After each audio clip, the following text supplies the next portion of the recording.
Lighting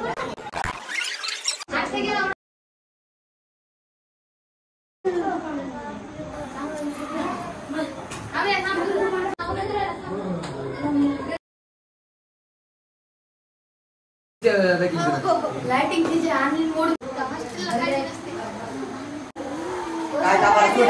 नमस्कार, मी ऋतुजा गणेश शिंदे, संचालिका Eklavya hostel Nanded. आज 19 ऑगस्ट म्हणजेच नारळी पौर्णिमा, रक्षाबंधन तुम्हा सर्वांना माझ्याकडून आणि माझ्या एकलव्य निवासी हॉस्टेल कडून तुम्हा सर्वांना रक्षाबंधनाच्या हार्दिक हार्दिक शुभेच्छा। बरेच विद्यार्थी गावाकडे जाऊ शकत नाहीत आणि म्हणतात मॅडम आम्हाला तुमच्या हातूनच राखी बांधून घ्यायची, आणि बऱ्याच विद्यार्थ्यांच्या बहिणी, मावशी असो, बहीण असो आणि नातेवाईक कोणी असो, नांदेडमध्ये असो व बाहेरगावी असो, गावाकडून येऊन ते विद्यार्थ्यांना राखी बांधतात। तरीही विद्यार्थी एवढ्या आतुरतेने माझी वाट बघतात की मॅडम तुम्हाला आम्हाला तुमच्या हातून राखी बांधून घ्यायची। आणि आज 21 ऑगस्ट संध्याकाळी मुलांना मस्त जेवण झालं, मुलं आरामात बसले आणि आम्ही ऑफिस मध्ये मुलांना रक्षाबंधनाचा कार्यक्रम आमच्या कुटुंबासोबत आम्ही मुलांमध्ये रक्षाबंधनाचा कार्यक्रम आम्ही घेतला। तुम्हा सर्वांना माझ्याकडून आणि माझ्या एकलव्य हॉस्टेल परिवाराकडून, मुलांकडून रक्षाबंधनाच्या खूप खूप शुभेच्छा। धन्यवाद। सर्वांना नारळी पौर्णिमा म्हणजेच रक्षाबंधनाच्या मनपूर्वक खूप खूप शुभेच्छा। हा सण म्हणजे श्रावण महिन्यातील पवित्र सण या सणाची आपल्याला ओळख आहे। आपली बहीण आपल्या लाडक्या भावाला ही राखी बांधत असते आणि भाऊ ही राखी बांधून एक बहिणीचं खंबीरपणे संरक्षण करत असतो।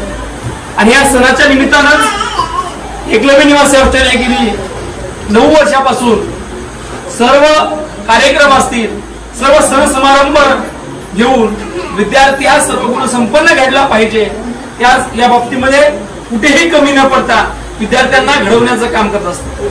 आणि अशा प्रकारचे वेगळे उपक्रम देखील आम्ही राबवत असतो।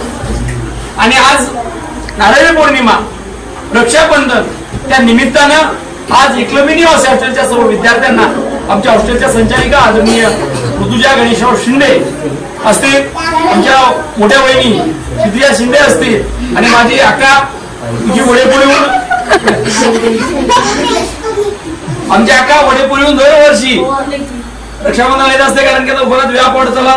नाहीतर आम्ही दोन्ही आमचे भाऊ, आमचे मोठे बंधू आदरणीय संजय अनंतराव पाटील शिंदे आणि मी सातत्यानं वडेपुरीला असतो, परंतु विद्यार्थ्यांचा प्रचंड मोठा लोड वाढलेला आहे। त्यामुळे आता आकारा वाटते की भाऊ आता पत्रा गुंतला, आपण थोडं भाऊकडे गेलं पाहिजे। अशा प्रकारचा अतिशय चांगला श्रावण महिन्यातला अतिशय चांगला सण आम्ही आज साजरा केलेला आहे। हा सण संपूर्ण विद्यार्थ्यांच्या सोबत साजरा करत असताना आमचा प्रत्येक दिवस हा आमचा उत्सव असतो आणि या लेकरामुळे आमचा प्रत्येक दिवस हा उत्सव आणि सगळ्यात मोठा दिवस असतो। आणि सण म्हणजे तर विषयच नाही, असा छोटा मोठा सण विद्यार्थ्यांसोबत ज्या बाबत साजरा करतो तो तर वेगळा दिवस असतो। धन्यवाद, थँक्यू।